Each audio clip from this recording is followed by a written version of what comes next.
आप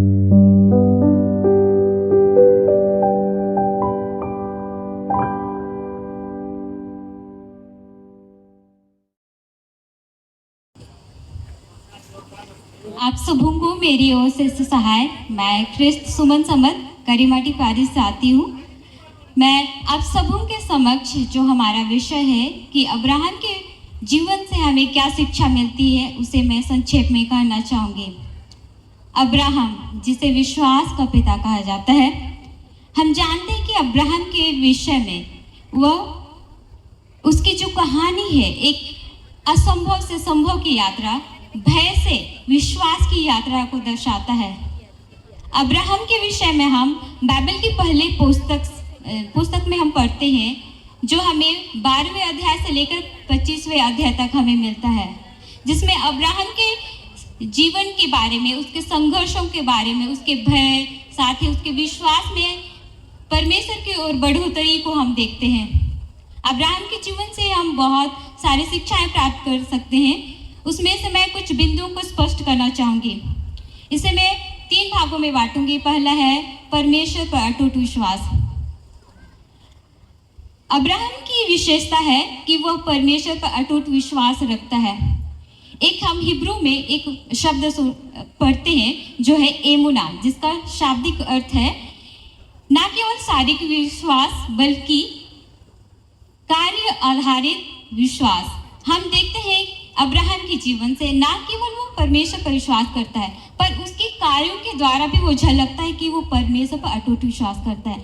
तो हमें हमारे जीवन में भी परमेश्वर पर अटूट विश्वास करते हुए हम आगे बढ़ सकते हैं, क्योंकि हम अब्राहम के जीवन में देखते हैं कि अध्याय 12 उसका एक पद में जो परमेश्वर यहोवा उनसे कहते हैं, अपने देश, अपने कुटुंबियों और अपने पिता के घर को छोड़ उस देश को चला जा जो मैं तुझे दिखाने पर हूँ। वह उनकी आज्ञा का पालन करता है और वह उस आज्ञा देश को वो चला जाता है। दूसरा है आज्ञाकारिता। हम अब्राहम के जीवन से देखते हैं एक महत्वपूर्ण विशेषता है आज्ञाकारिता, ओबीडियंस। यह हमारे जीवन में बहुत ही आवश्यक है, क्योंकि हम अब्राहम के जीवन में अगर हम देखें तो वह परमेश्वर उसे जिस रीति उसे आज्ञाएं दी, उस पर वो उन आज्ञाओं को पालन करता है। हम उसके जीवन से हम सीख पाते हैं कि हम अपने जीवन में परमेश्वर की आज्ञाएं, जो हमें 10 आज्ञाओं के रूप में मिले हैं, उन आज्ञाओं को हम पालन कर सकते हैं और अपने जीवन में उस बढ़ोतरी को हम देख पाएंगे। तीसरा है धैर्य और प्रतिज्ञा की प्रतीक्षा। हम अब्राहम के जीवन से देखते हैं कि परमेश्वर ने 18वें अध्याय में हम देखते हैं कि परमेश्वर ने उसे इसहाक को देने की बात करता है, इसहाक की प्रतिज्ञा करता है कि वह समय की पूर्णता पर उसे एक पुत्र प्रदान करेंगे। हम देखते हैं इस समय अंतराल में हम परमेश्वर जब उसे बातें करते हैं, वो 75 ईयर्स का होता है। हम देखते हैं उसके जीवन में और उसे पुत्र की प्राप्ति होती है 100 वर्ष में। हम देख पाते हैं इस अंतराल में वो परमेश्वर पर धैर्य बनाए रखता है, विश्वास बनाए रखता है कि परमेश्वर ने अगर उन्हें कहा है तो उन बातों को, उन प्रतिज्ञाओं को पूरी भी करने वाला परमेश्वर है।